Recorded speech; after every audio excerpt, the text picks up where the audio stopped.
You may have never said it out loud, but deep inside, a feeling quietly gnaws at you day by day, the sense that you're wasting your life. You try to stay busy. You have a job, goals, and people around you. Your schedule is packed. Everything looks fine. But when the noise fades, in the still, honest moments with yourself, you feel that something vital is missing. As if you're merely existing, not truly living. You've tried naming that feeling. Some call it anxiety. Others say it's depression. A doctor prescribes medication. You take it. You go on. You endure. Things return to normal, at least on the outside. But inside, that emptiness lingers, not because something is broken in you, but because your soul is speaking. This is not a system failure. This is a call. A quiet yet insistent voice saying, "This life no longer fits. Stop. Listen." Number 1. Carl Jung. You are not ill. You are being awakened. In today's world, more and more people carry a sense of unease, emptiness, anxiety, or exhaustion, even when their outer lives seem stable. A good job, decent relationships, everything on track. Yet each morning, they wake up feeling lost. They can't quite name what's missing. They only know something deep inside isn't right. This feeling is often labeled with clinical terms like depression or anxiety disorder. A prescription is written, a piece of advice to restore balance, a return to the routine. But no one stops to ask, what in your life is betraying your true self? Carl Gustav Jung, one of the most profound psychologists of the 20th century, offered a very different perspective. For him, symptoms like anxiety, depression, or burnout weren't pathologies to be extinguished, but the intelligent, natural responses of the soul when life strays too far from its truth. He wrote, "Neurosis is always a substitute for legitimate suffering." In other words, neurosis isn't a disease. It's a sign you're avoiding a pain that deserves to be faced. You're not truly sick. You're just running from something within you that needs to be seen. What we often call a crisis, a panic attack, emotional collapse, or a vague but crushing sense of meaninglessness may be the soul's alarm, desperately trying to wake you up. This life is no longer for you. It no longer fits. You're living by standards imposed from the outside, a career chosen not out of love but for safety, relationships maintained more out of habit than real connection, goals pursued that only drain you further. You're not sick. You're being awakened from a life that no longer serves you. Yet society does not encourage you to listen to that voice. From a young age, we're trained to be reasonable, stable, and adaptable. We learn to wear a mask, what Jung called the persona, to fit in, to avoid rejection, to be praised as normal.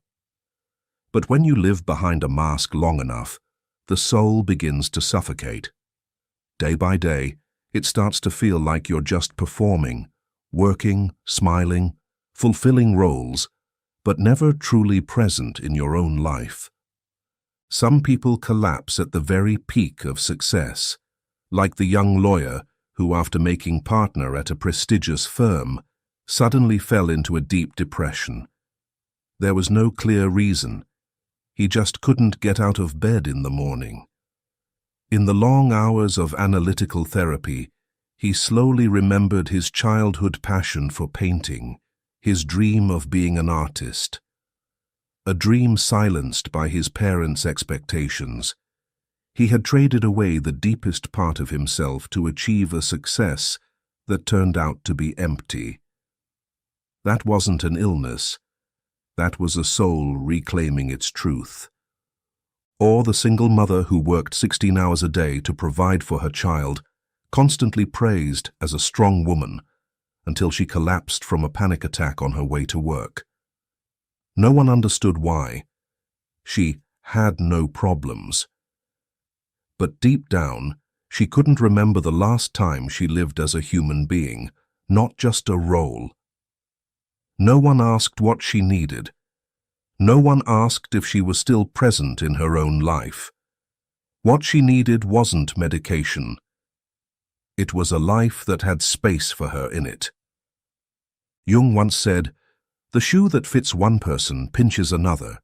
There is no recipe for living that suits all cases."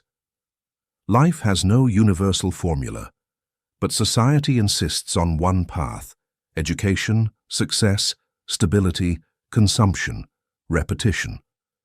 When you're unhappy, society tells you to take a pill. When you feel meaningless, it sends you to a soft skills workshop. But no one teaches you how to turn inward and ask, what life do I truly want to live?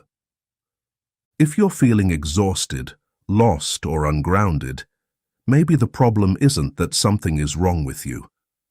Maybe you've just lived too long in a version of yourself that's no longer real. The symptoms you feel aren't here to destroy you. They're here to save you, to pull you back to the path of becoming who you are. You can keep shutting it out, keep functioning. But Jung warned, what you resist not only persists, but will grow in size. What you refuse to face won't disappear.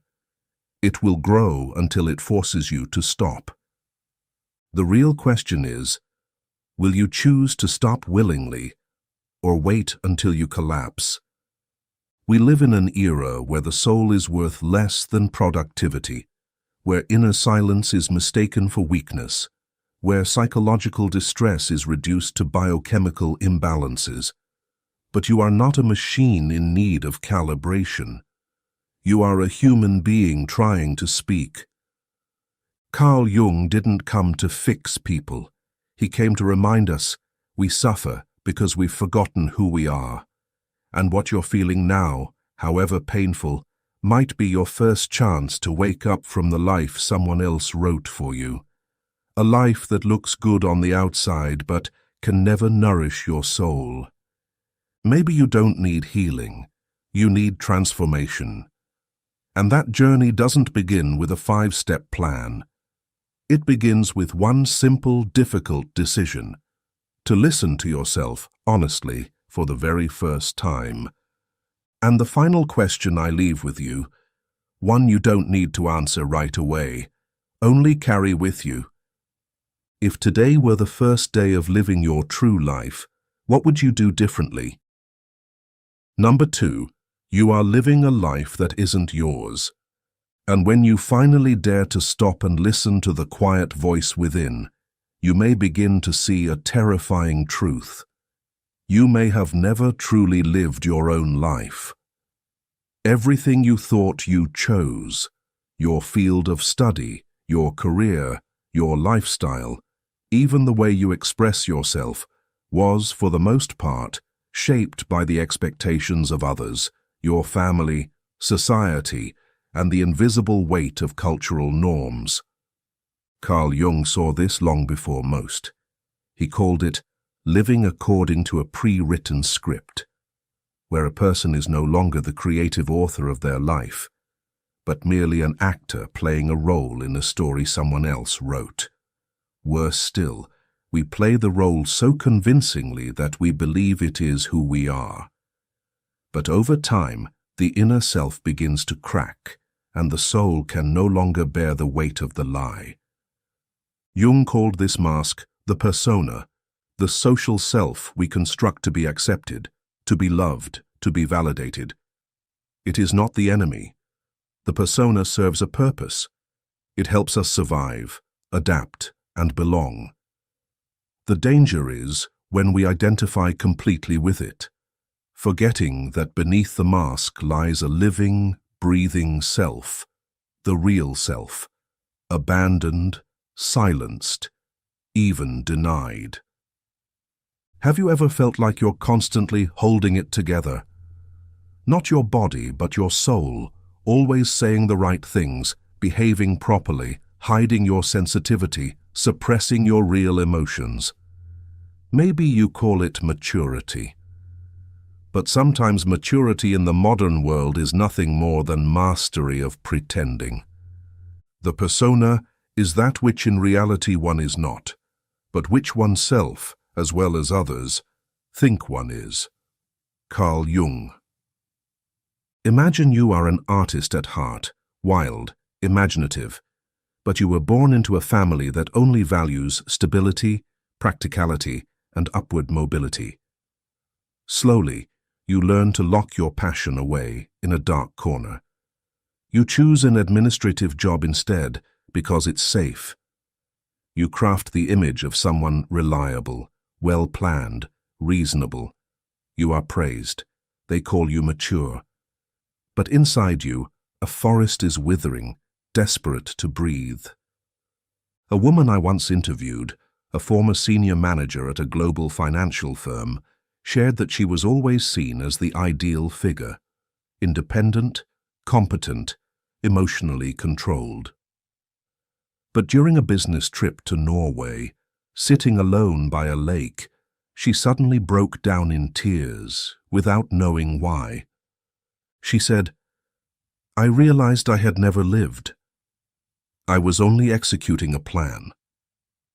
She quit her job shortly after and became a nature therapy coach, not because she was giving up success, but because she wanted to redefine success in the language of her soul. We are rewarded for following the script. The social system is remarkably good at applauding compliance. If you do things right, perform well in school, earn a degree, get a stable income, and start a family at the proper age, you will be validated. But what's the cost? Inner fragmentation. On one side, the image you present to the world, the one society calls you. On the other hand, the authentic self is left behind, sometimes afraid, sometimes chaotic, sometimes messy, but vividly alive. Jung believed that this very split is the root of much modern psychological conflict. The greatest tragedy of the family is the unlived lives of the parents. But this isn't just about families. Entire societies are built on lives that were never freely chosen, and so we repeat. We pass down reliable templates, unspoken expectations, surface-level norms, and then wonder why the next generation is just as lost. Try stopping for a moment and ask yourself, what are you living by? Is it a call from within, or an echo of someone else's expectations? If you dared to strip away every should, what would be left? A final-year medical student once told me he had wanted to become a psychologist since he was 15. But his father was a military doctor, and his mother always said, "I can only rest easy if I see you in a white coat." So he pursued medicine, not out of love, but to avoid disappointing them. "I can no longer tell the difference between my dream and theirs," he said. This story isn't rare. It's the quiet tragedy of a culture where love often comes entangled with control. We need to stop glorifying adaptability as a virtue. Because adapting too well to the wrong environment doesn't help you live better. It only helps you die slowly without noticing. Jung didn't oppose society, but he warned us. Society will always prefer that you function well, rather than live authentically. So if you're living just to meet standards, to avoid disappointing others, to stay safe, you may be praised, but you'll never be seen. The most terrifying thing is to accept oneself completely. Carl Jung. That's why living truthfully is far harder than living skillfully. Because living truthfully means removing the mask. It means risking disappointment. It means stepping out of the role you've mastered for years. But if you don't do it, who will? And if not now, when. You don't need to redesign your entire life overnight, but you do need to begin with one honest question. What part of me have I abandoned? What am I performing just to be accepted, but no longer believe in? Because if you don't face it, that conflict will slowly erode you. It will show up as unexplainable exhaustion, chronic disorientation, or emotional numbness. Nothing is more brutal than living a life where you are not present. And sometimes, all it takes is saying one honest sentence. I don't know who I am anymore. That alone may be the beginning of your return. Number 3. Jung's key. Embarking on the journey of individuation. When you begin to realize that you've been living according to a script that isn't yours, when the mask of society starts to crack and the first fissures appear on the surface of what's called a stable life, a different question arises. If this life isn't mine, then what is my true path? This is not a comfortable question.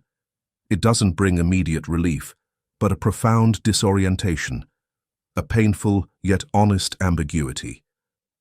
And that is the beginning of a journey that Carl Gustav Jung called the process of individuation. Individuation, according to Jung, is not about becoming special or different in the way society often understands. It is the process of becoming a true individual, living from within, acting from the center of your soul, rather than being merely a product of education, culture, or the expectations of others. It is a journey from a false self to a true self, from an image to an essence, from a role to your authentic being. And though anyone can begin this journey, not everyone dares to take the first step. Because it is not easy. Because it demands that you let go of the things that once helped you survive. At the first layer of the individuation journey lies the shadow. This is a crucial concept and also the most challenging in Jung's work. The shadow is everything you reject, repress, or deny within yourself. It includes the parts you don't want to acknowledge: envy, anger, desire, fear, greed, control, or weakness. But the shadow isn't just the bad things.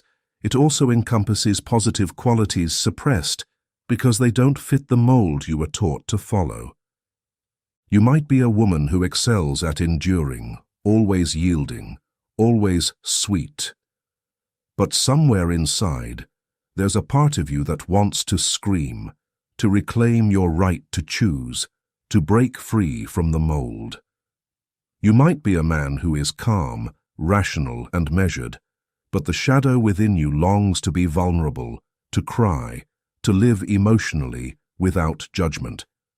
Everything you don't allow yourself to become resides in the shadow. And if you don't face it, the shadow will control you from the unconscious. Jung warned of this clearly and uncompromisingly. Until you make the unconscious conscious, it will direct your life, and you will call it fate. In other words, if you don't bring the darkness into the light of consciousness, it will steer your life like an invisible force, and you'll call it destiny. You repeat relationships that hurt you. You keep choosing jobs that drain your energy. You fall into negative emotional cycles without knowing why. These are all undeciphered messages from the shadow. It doesn't vanish. It merely hides, waiting for you to muster the courage to face it. A woman once shared that she repeatedly fell into damaging relationships, controlled and manipulated, yet unable to break free. Through working with a Jungian therapist, she realized she carried a deep fear of abandonment from childhood, which led her to always choose partners to be needed by, rather than to be truly loved. When that shadow was named, awakening began. Not immediately, but gradually, She learned to give herself value instead of seeking it through submission. But individuation is not just about facing the shadow. It is also a journey of listening to the unconscious through dreams, symbols, images, and intuition. In a rational world where logic and credentials are idolized, Jung dared to declare that the unconscious is not mental garbage, but a realm filled with ancient wisdom and spiritual archetypes.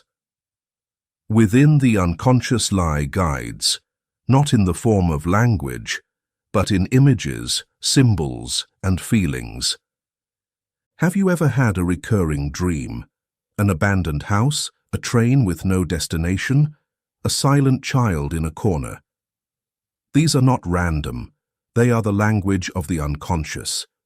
Jung called dreams the small door leading to the most sacred part of the soul. When you start listening to them, you find yourself guided, not by the external world, but by an inner wisdom that has always been there, waiting for you to hear its voice. A particularly striking example is the case of a Norwegian artist who suffered from depression for 3 years despite fame and a stable career.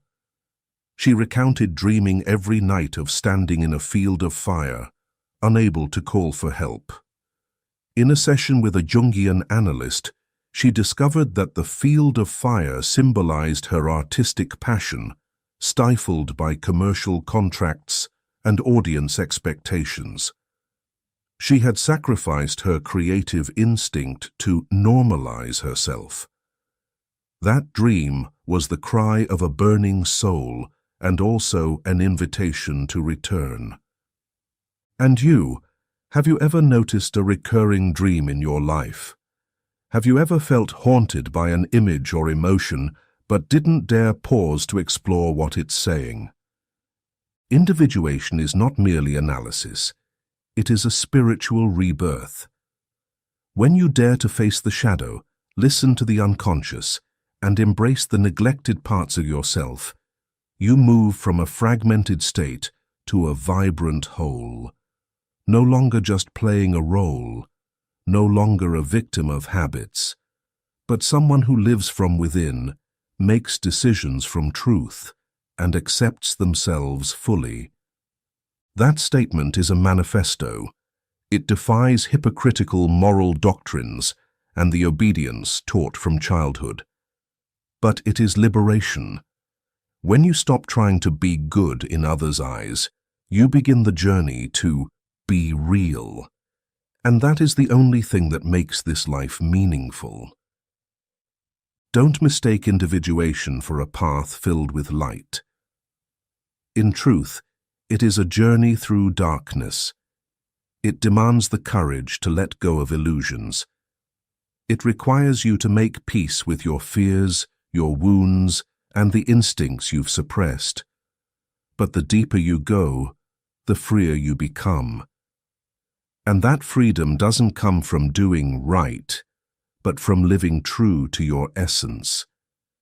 If you've ever felt lost, directionless, or as if this life no longer fits you, you're not broken, weak, or wrong. You might simply be standing at the threshold of a more sacred journey, the journey of individuation, the journey back to yourself. And wherever you are on that path, as long as you can hear the quiet voice within, be it a sigh, a vague intuition, or an incomprehensible dream, you've already begun, and you are not alone. Number 4. Why don't most people begin? When you understand what individuation is, when you realize that facing your shadow and listening to the voice of the unconscious is not a sign of disorder, but a path to returning to yourself, you will ask, why doesn't anyone teach us to do this? Why do so few people truly embark on this journey? The answer is simple yet painful, because it is terrifying. Not everyone is ready to venture into their darkness. Not everyone dares to remove the mask they've worn for decades. Not everyone has the patience to listen to dreams that seem meaningless, or to endure the solitude of stepping away from safe structures. The truth is, most people choose to turn their backs.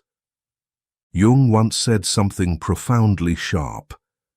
People will do anything, no matter how absurd, to avoid facing their souls. Awakening is not as appealing as self-help books make it out to be.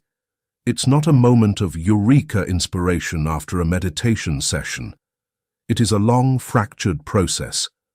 It may come at the cost of loss, disintegration, and disorientation. It's when you must face a loveless marriage, a job that's suffocating you, relationships built on pretense.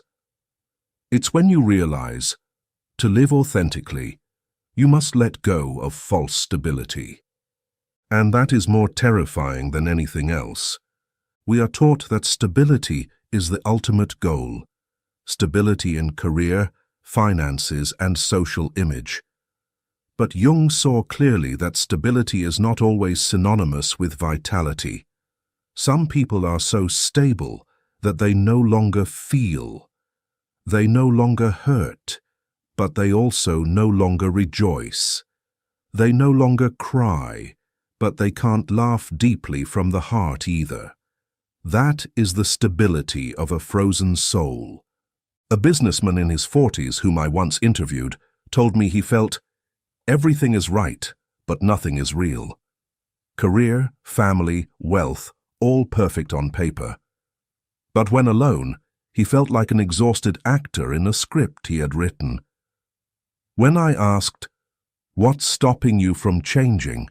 he answered without hesitation, "I'm afraid of losing everything." And that is what stops most of us. True change demands a symbolic death. The death of old definitions, the death of the image others admire, the death of the control we clung to for a sense of safety.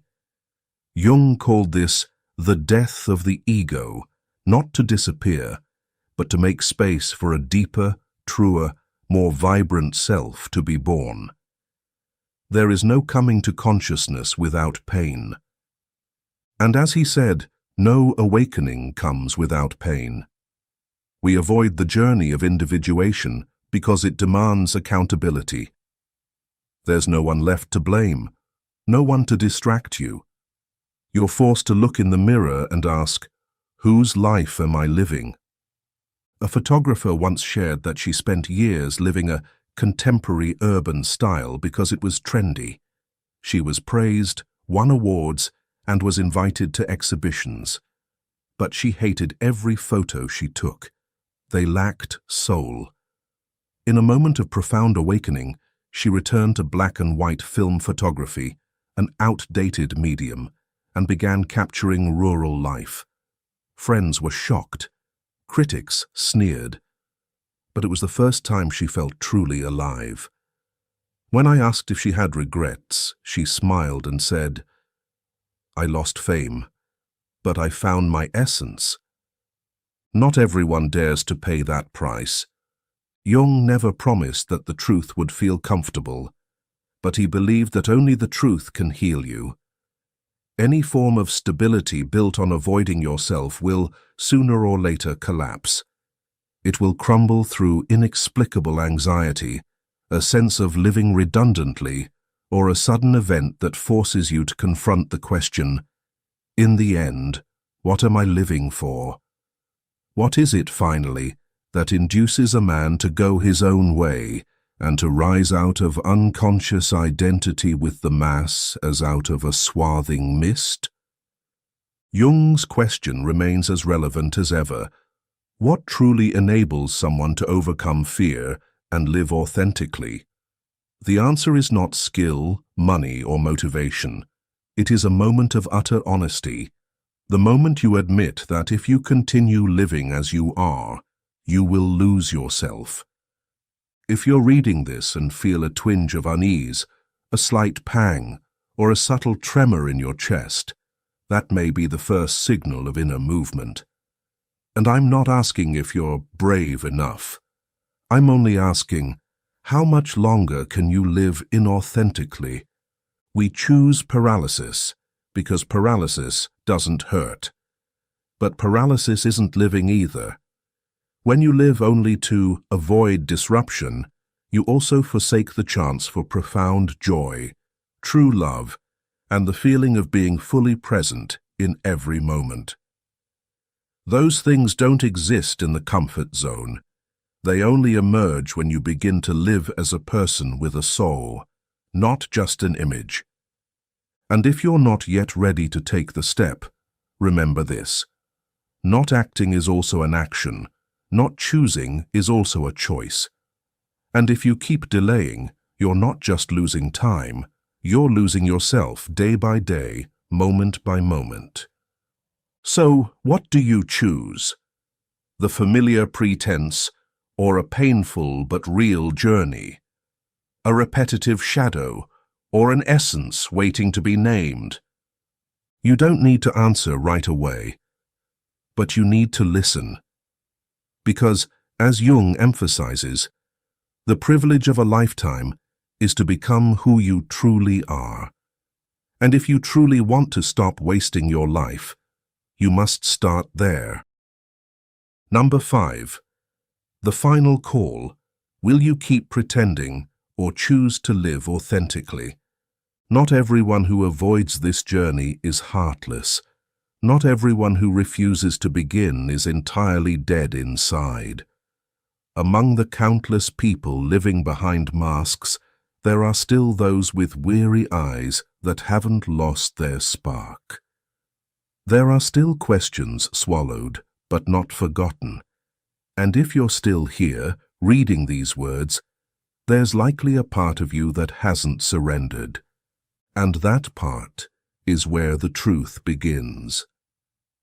None of us was born to pretend forever, but society, education, habits and fear have trained us to become masters of performance. We learn to smile when we're not happy, to nod when we don't agree, to hold on when we want to let go, to survive when we've stopped living. But at some point, those masks can no longer be concealed. A moment of exhaustion, a fracture, a crisis, or sometimes an emptiness so profound you can't keep acting. And that is when the true call of the soul rings out. Carl Jung never painted the journey of awakening in vibrant colors.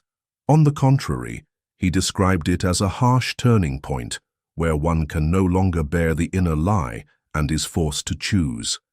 Keep pretending or start living authentically. The privilege of a lifetime is to become who you truly are. Why did Jung call it a privilege? Because not everyone dares to live authentically. Because living authentically means choosing solitude over false belonging. It means choosing honesty over comfort. It means choosing the turmoil of the inner self over the safety of an external shell. And in an age where everyone wants to be valuable in others' eyes, daring to be yourself is a revolutionary act. Living authentically is not a one-time declaration. It is a process. It is the start of the journey of individuation, as Jung described. But this time, it's not just theory. This is the moment you act. You don't need to wait for enough courage. You only need to begin with one small step, one honest action, one refusal when you no longer want to say yes, one moment of listening to your emotions without dodging them, one moment of recognizing that anger isn't a fault, but a signal, one moment when you dare to ask, "Why am I here?" A man in his 50s I once spoke with, after narrowly surviving a heart attack, shared that in the moment he thought he was about to leave this life, his only regret wasn't what he hadn't gained, but what he hadn't truly lived. He said, "I never wrote a single piece of music, and I love music more than anything, but I thought I didn't have time, didn't have support, didn't have a future. Now I understand. I didn't need time. I just needed to dare to live. After recovering, he retired early and began writing folk music, not for fame, but to give voice back to his soul. You don't need a crisis to awaken, but you need a decision. Jung wrote, "You are what you do, not what you say you'll do." It's not what you think that defines who you are. It's what you dare to do from your truth.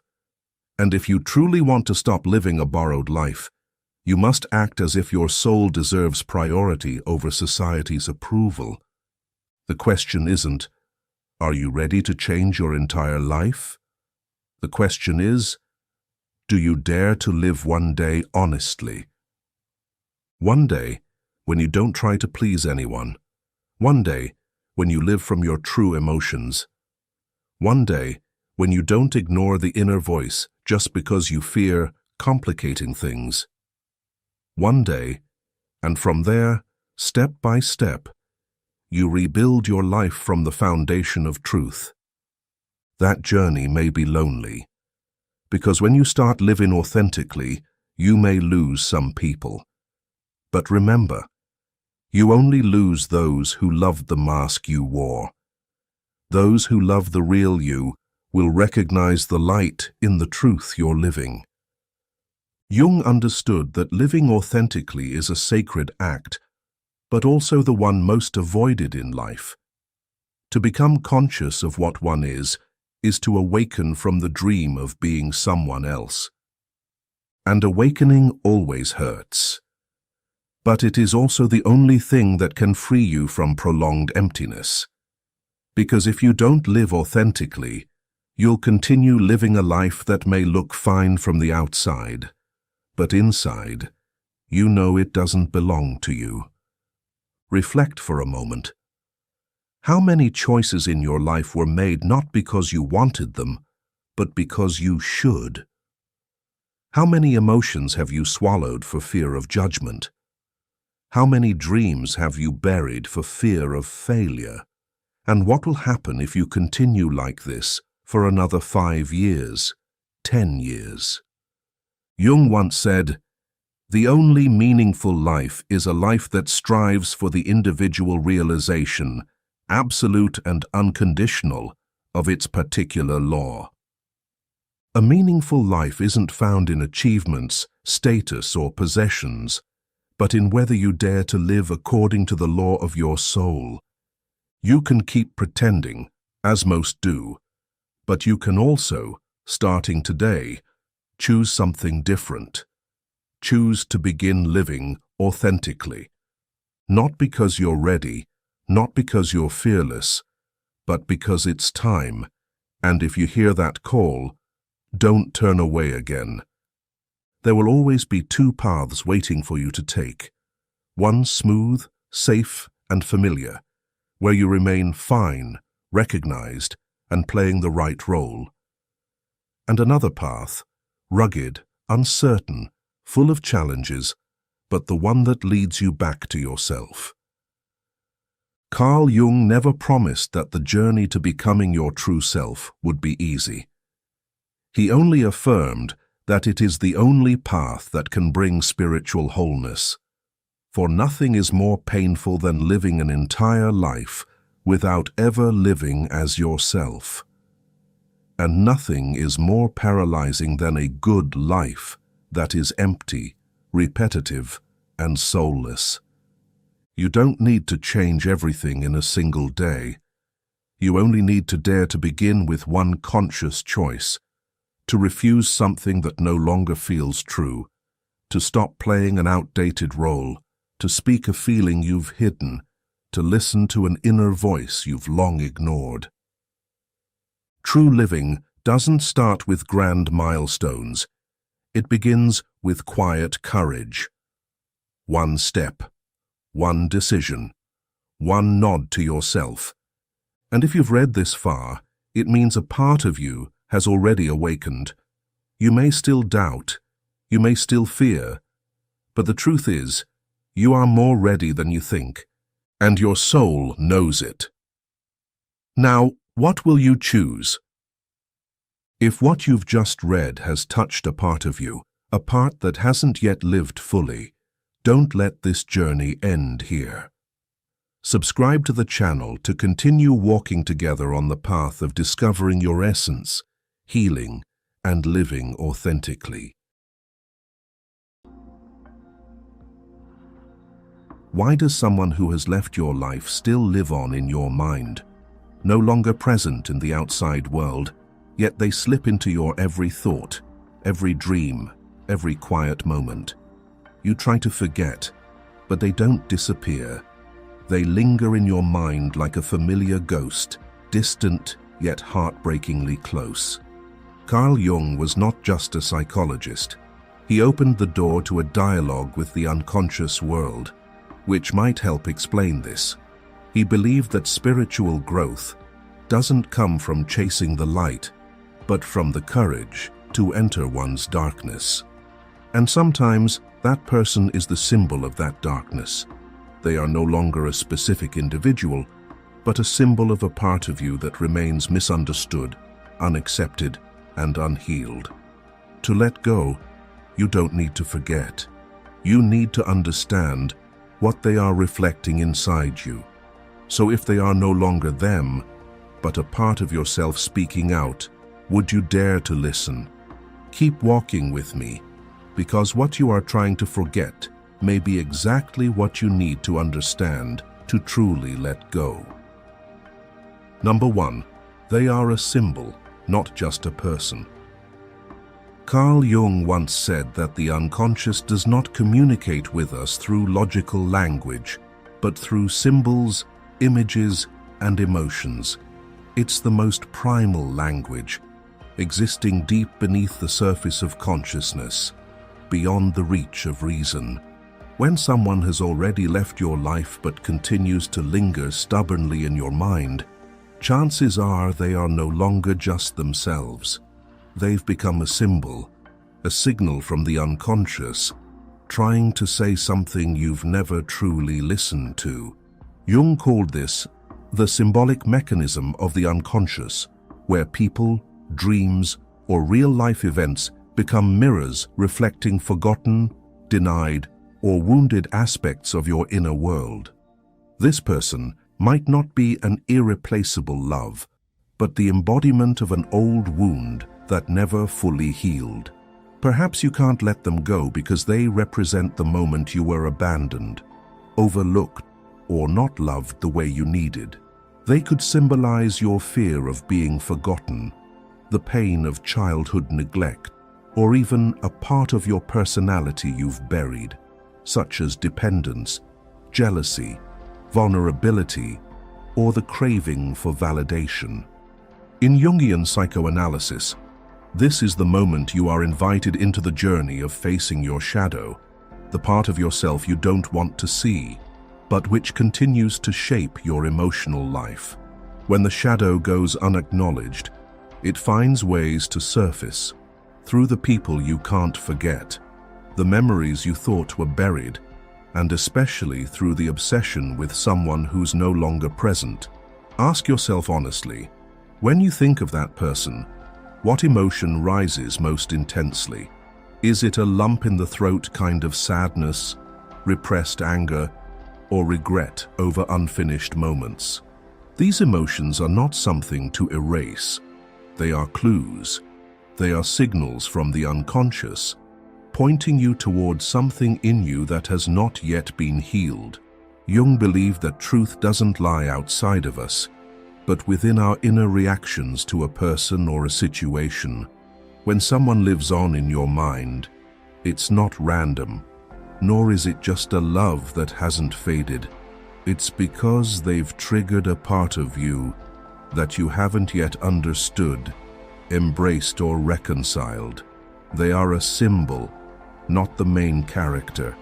And in forgetting, go to stop being something you try to force, and instead become a natural result of understanding. You must turn inward and truly listen to yourself. The question isn't, how do I forget them? The real question is, What are they reflecting in me?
Or forgetting.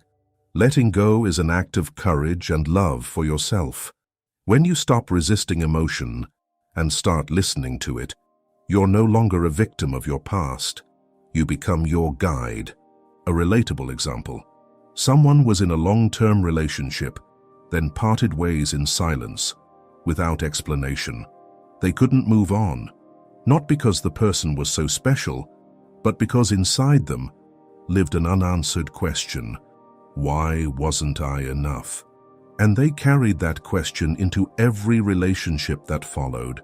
Only when they sat down, wrote it out, and looked at their pain, not as the pain of being left, but as the fear of not being acknowledged, did things begin to shift. You can do the same. You don't have to be fast. You just have to be honest. And being honest with yourself is the first step, and sometimes the hardest one. Number 3. Remembrance or obsession. The boundary is yours to draw. When someone has left your life, but still lingers vividly in your mind, it's easy to think that you're simply missing a person. But if you look closely and honestly, you might realize that what you're holding on to is not them, but a version of reality that never came true. What you cling to are the if-only stories that echo in your head at night. If only we had met sooner.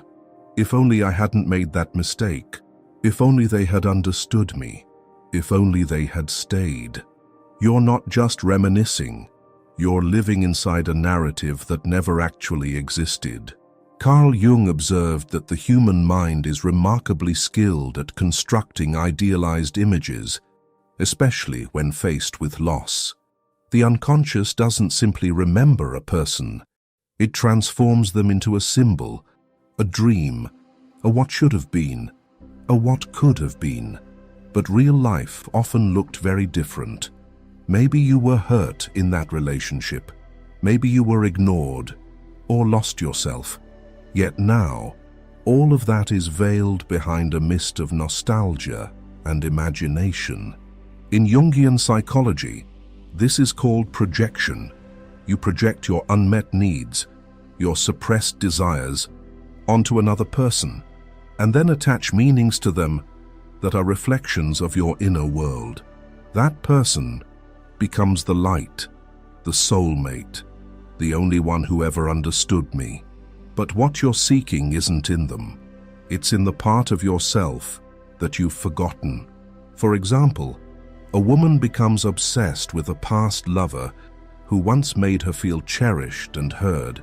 But when she reflects more deeply, she realizes it's not him she misses, but the feeling of being validated, something she never received in her childhood. That man unintentionally awakened a wound inside her, and when he left, the wound reopened. She mistook that pain for a belief that she couldn't live without him. We often hold tightly to imagined storylines and feel heartbroken over what never came to be. We continue writing chapters in our minds. If we had traveled together, things might have turned out differently. If they had stayed, maybe we would have had a family. If I had changed, maybe they would have loved me more. But we forget that all of this is imagined. And this is where it gets dangerous. When you live inside a fantasy, you begin to reject reality. No one in your present life feels enough, because no one can compare to the idealized image you've created of someone from the past. You begin to overlook real people with genuine hearts simply because they don't resemble the fantasy version you've clung to. This leads you to disconnect from the present and close yourself off to the future. Jung would ask, are you in love with a real person or with the image you've created of them? Remembrance is something finite.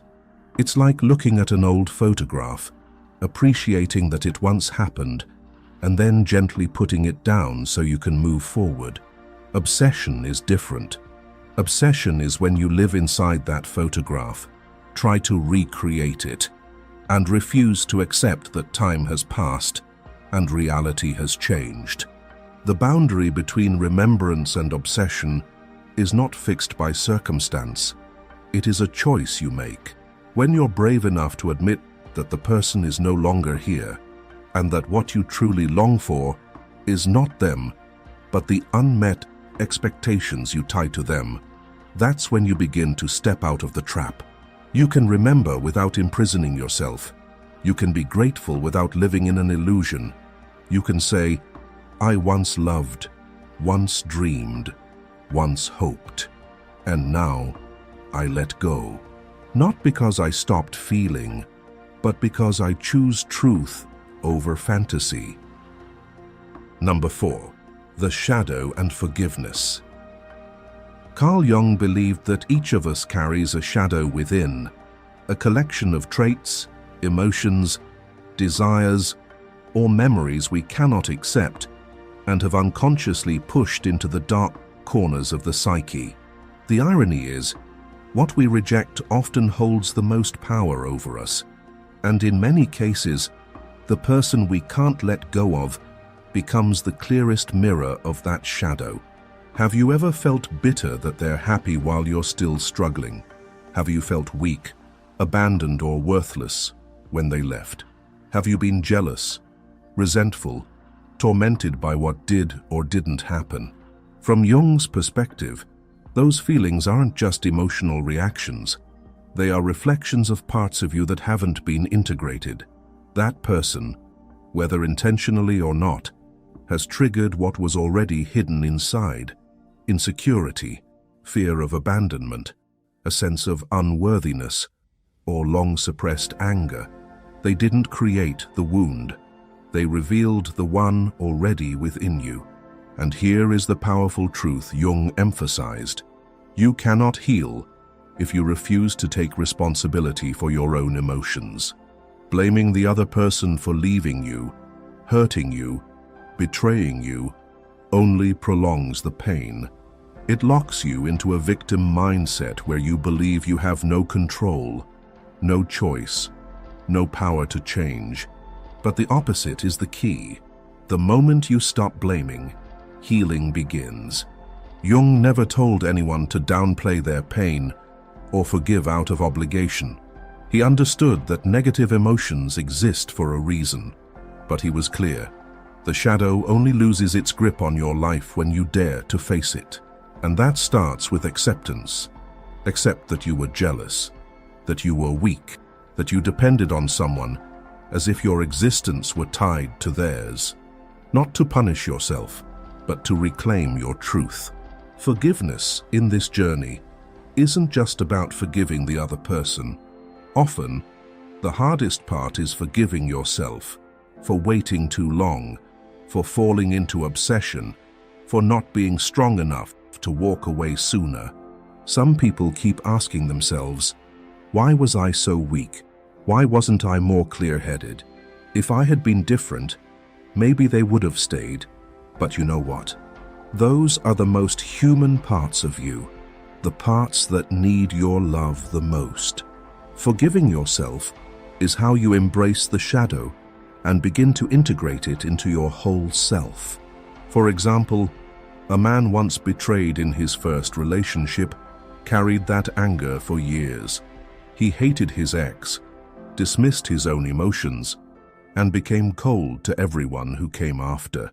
He thought he was stronger, but he was living cut off from his own shadow. Only when he faced the betrayal, the feeling of not being enough, when he allowed himself to cry and admit he had once been fragile, did softness return. From there, forgiveness stopped being a task. It became a natural result of deep acceptance. Jung teaches us this. Only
neutral observer.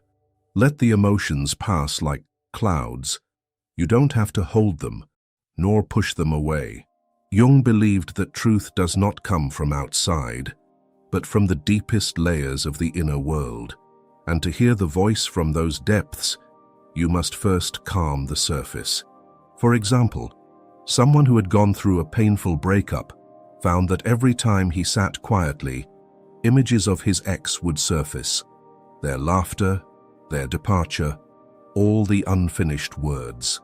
Instead of avoiding it, he learned to sit with those images. No judgment, no over-analysis, just breathing and letting them come and go. Over time, He realized the real pain wasn't about her leaving. It was the belief that he wasn't worthy of being the one who stayed. From that realization, his healing journey truly began. 2. Journaling. Writing as a door to the unconscious. Jung believed that the unconscious needs a medium through which to express itself, and writing is one of the most powerful media. Journaling is not about recording events. It's about writing the things you don't dare say, don't dare think, or have never admitted to anyone. There is no right or wrong in journaling. What matters is honesty. You can start with questions like, what did this relationship teach me? Do I miss the person? Or do I miss how they made me feel? What part of me is asking to be seen? Who am I angry with? What am I disappointed by? What emotion am I denying? Writing is not just for release. Writing helps you see the inner structure of your mind. When you put your emotions on paper, they stop being vague.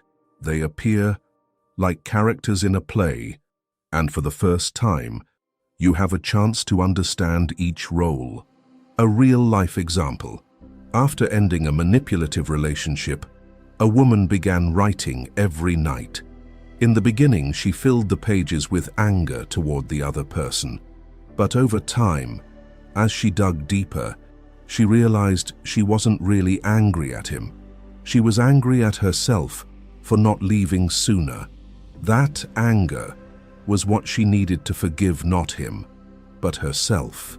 And writing took her to that turning point where pain gave way to compassion and a sense of inner freedom.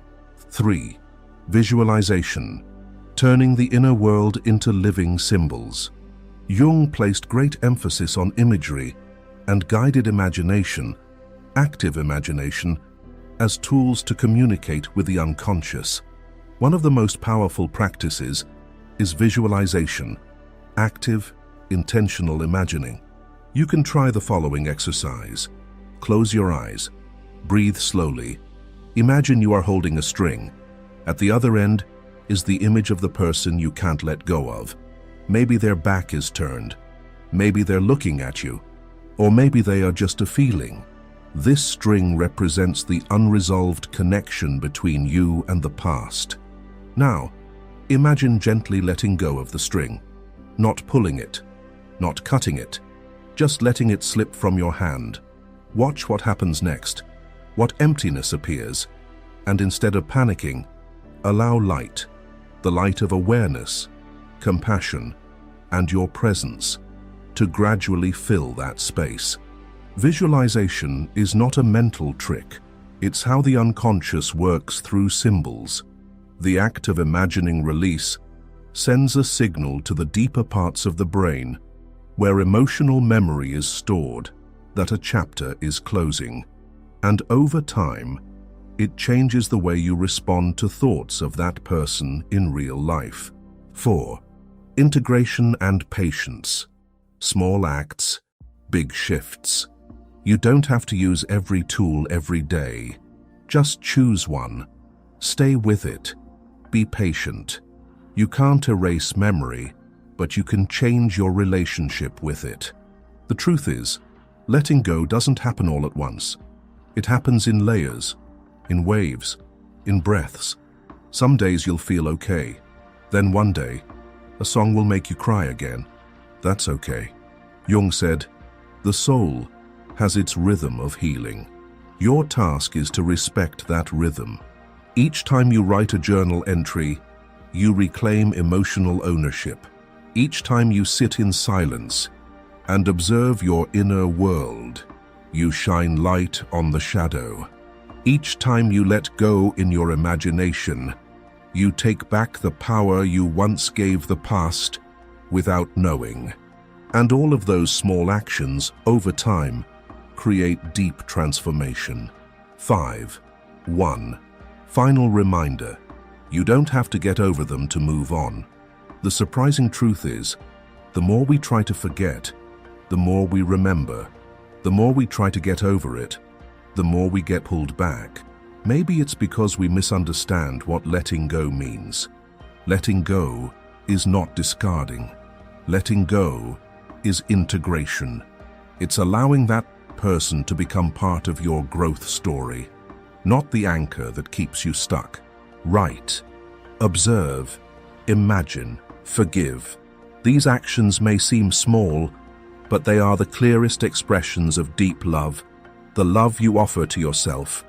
And from that love, true freedom begins. Number 6, realizing who you are without that person. Carl Jung believed that one of the deepest goals in life is the journey of individuation, the process where each person reunites with their true self, moving beyond the masks, societal expectations, the roles others assign us, and especially the images we once identified with. When someone leaves your life, especially someone you were deeply attached to, you don't just lose them, you lose a part of your identity that you had tied to their image.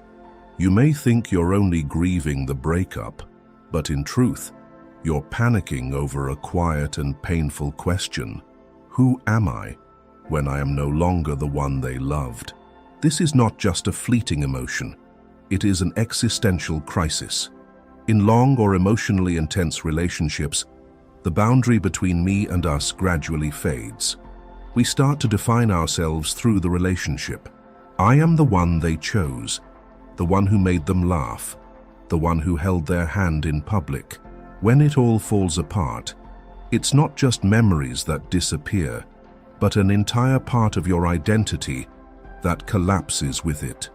In that emptiness, Jung invites us to do one thing: bravely begin the journey of individuation, to redefine ourselves honestly, and to face who we are without anyone else as our anchor. Maybe during the relationship, you gave up small things to keep the peace. Hobbies, personal time, dreams you told yourself weren't right for now. Maybe you abandoned your passions because they didn't support you. Maybe you passed up opportunities to prioritize your partner. Maybe you changed yourself to fit better, spoke more softly, expressed yourself less, or pretended to be cheerful when you were exhausted. Even done out of love, these little sacrifices chipped away at your true self. When the relationship ends, the emptiness that follows is not just about missing someone. It's because you forgot who you were. But this kind of loss, which feels like an ending, actually opens the most important door on the path of personal growth, the chance to start over. Not to restart the relationship, but to start again with yourself. For the first time in a long while, you get to ask yourself, without worrying about pleasing anyone, what do I like? How do I want to live?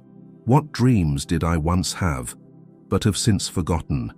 These questions are not easy, especially if you've grown used to defining yourself through a relationship. But slowly searching for these answers, bit by bit, helps you rebuild a stronger, deeper sense of self. Maybe you once loved to draw, but stopped because your partner thought it was childish. Maybe you wanted to travel alone, but gave up because you didn't want to upset them. Maybe you wanted to study, grow, or change careers, but since your partner wasn't on board, you locked those dreams away for later. Now, without that tie, you haven't truly lost anything. You're being returned the most precious gift, personal freedom. It's a chance to do everything you once put aside, not to prove anything, but to live a more authentic life, one that comes from you. Redefining yourself can begin with very small actions. Journaling to rediscover who you are, reorganizing your space, trying something you once loved, or simply spending an evening without having to please anyone else. These seemingly minor acts send signals to your mind that you have returned, that you are present, and that you deserve to live as your most authentic self, even if you're alone. Jung believed that a mature person is someone who can live alone without feeling empty, who can stand in the world without losing themselves. That only happens when you bravely look back at every part of yourself, both the forgotten and the rejected. The journey of individuation is not about separating from others, but about uniting within. When you no longer need anyone else to feel whole, that is when you truly come home. Home to yourself. Don't be afraid if at first you don't know who you are without being the one they loved. That confusion is normal. What matters is that you begin to observe, to listen, and to act. Every small thing you do to reconnect with yourself, even just a quiet morning coffee or a journal page before bed, is building the foundation for someone stronger, freer, and more genuine. When you accept that your identity does not depend on anyone, you'll find something strange. You begin to attract new people and experiences, not because you need them, but because you are finally ready to share your whole self. This is what Jung called inner unity, a state where you no longer have to hide, no longer have to play a role, no longer live just to be loved, but live because you have learned to accept yourself. In this state, if love arrives, it is no longer compensation for lack, but a healthy resonance between two whole beings. And you're not afraid of being alone, because you're no longer a stranger to yourself. You may have once been lost. You may have once traded yourself just to make someone stay. But if today you're here, reading these lines, asking yourself who you are, you've already come a long way. Not everyone dares to do that. Trust that everything you are feeling, confusion, emptiness, conflict, is all signs of awakening. You are on a journey of returning, not to anyone else, but to yourself. Looking inward is not easy, but it is the only path to true maturity. When you discover who you are without that person, you don't just let go of the past. You step into a future where you get to choose, to live, and to define your own life. Number 7. Accepting the cyclical nature, a non-linear process. In the healing journey after a broken relationship, what exhausts us most isn't the sadness. It's the mistaken expectation that we shouldn't be sad. Many people enter recovery with an unconscious mindset. I need to get over this as quickly as possible. I need to stop remembering, stop thinking, stop hurting. I need to be strong. And then, when the emotions return one day, you feel sad, you miss them, you feel like you're back at square one, you get confused, disappointed, and even blame yourself for being weak. But Carl Jung saw it differently. For him, healing is not a straight line. It is not a schedule to be measured by time or controlled by willpower. Healing moves with its rhythm, like breathing, like the seasons of nature, like the waves. Sometimes you move forward, sometimes you pause, and some days you find yourself back in emotions you thought you'd already left behind. But that doesn't mean you've failed. On the contrary, it means you're living the process, honestly and humanely. The soul has its healing rhythm, and you can't force your soul. You can't rush your wounds to close just because you're impatient to feel better. Because when you pressure yourself to be done hurting, you're continuing to deny a part of your emotion, the very denial that causes pain to linger. One sign of emotional maturity is accepting instability as a natural part of the journey. Some days, you'll wake up grateful to feel free. Some nights you'll cry over a song, a scent, a small memory. Some days you'll want to start everything over. Some days you'll just want stillness, to do nothing at all. All of that is valid. All of that makes sense. And all of that is proof of a soul slowly recovering. Healing, ultimately, isn't about forgetting someone. It's about learning to live with the memory of them more gently. No more bracing yourself to deny it. No more fear when old emotions return, but enough compassion to say, "Today I feel a little fragile, and that's okay." This mindset of accepting your natural rhythm is the highest expression of self-love. Loving yourself doesn't mean being endlessly positive, always in control, always strong. Loving yourself means staying with yourself in those messy, irrational, imperfect moments. It means sitting beside yourself when your heart is chaotic, without judgment, without rushing to fix it. It's a kind of gentle patience, something every wounded soul needs and deserves. If you're in the middle of this journey and feel like you're slipping back, remember, healing is a spiral, not a straight path. Each loop may bring you to a familiar place, but at a deeper level, with new awareness. Every return is not failure. It's an invitation to understand yourself more clearly, to heal on a deeper, more lasting level. For example, someone may feel completely fine a year after a breakup. They've moved on and started a new chapter. But then, unexpectedly, a song, a random encounter, a lonely evening, brings the old emotions flooding back. They feel shocked, disappointed, even ashamed, thinking, "Why am I still affected by this?"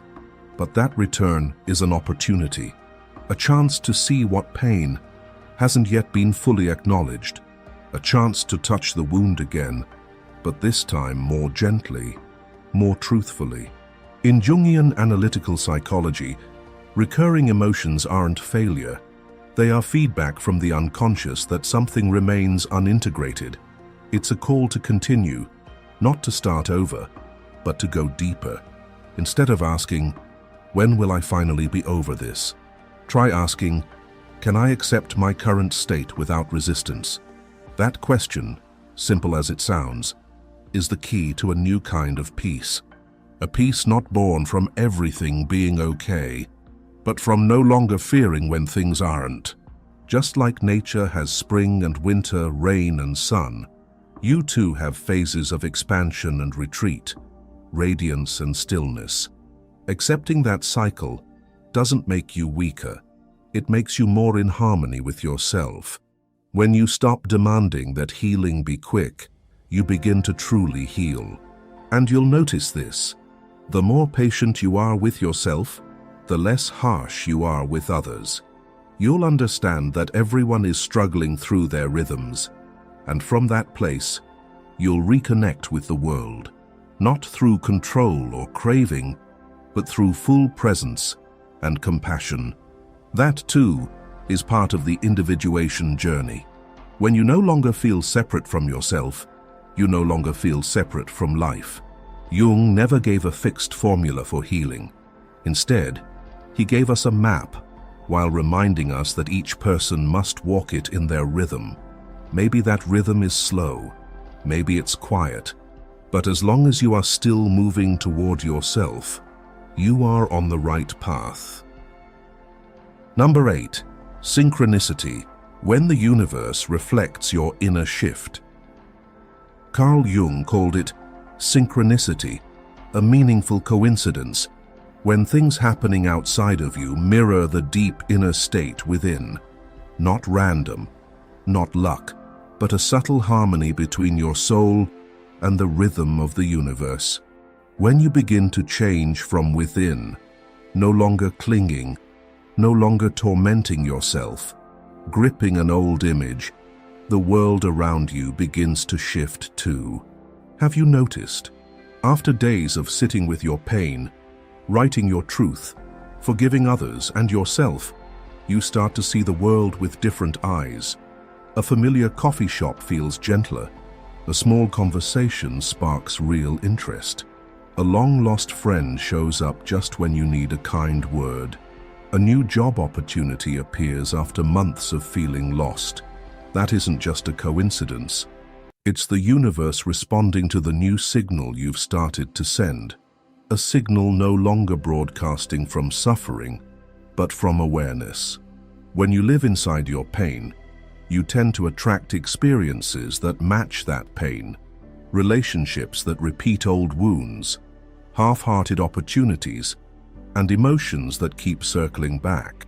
But when you truly shift inside, stop resisting the present, stop running from yourself, you start to vibrate on a different frequency, and what comes your way changes too. New people don't show up to fill a void, but to walk with the more evolved version of you. New opportunities don't appear because you have something to prove, but because you're ready to receive. It all starts with a change no one else sees, but the universe does. This is rebirth from the ashes. The place where you once broke becomes the first place where something blooms. You don't need to search far. Just come back, tend to your inner soil, and let the outer world respond. When you heal, you don't just change yourself, you change everything you touch, both in the seen and the unseen. And that's when life stops being something to control and becomes something you walk with, in deep gratitude. Letting go of someone who once meant everything to you is never an ending. It's not about forgetting, erasing, or denying what once existed.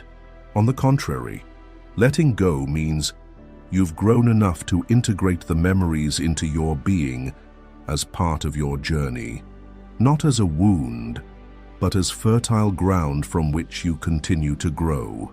Each time you think of them, you no longer feel regret, but gratitude, because through them, you began to understand yourself. Through the pain, you learned how to listen. Through the breaking, you learned how to rebuild. Through the emptiness, you found space, a space for you to step into, fully and consciously.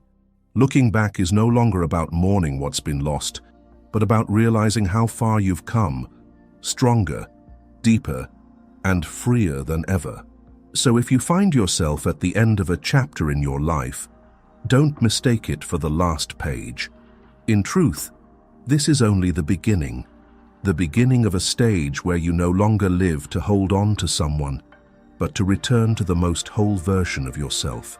A stage where your worth is no longer measured by someone else's gaze, but by the respect you give yourself.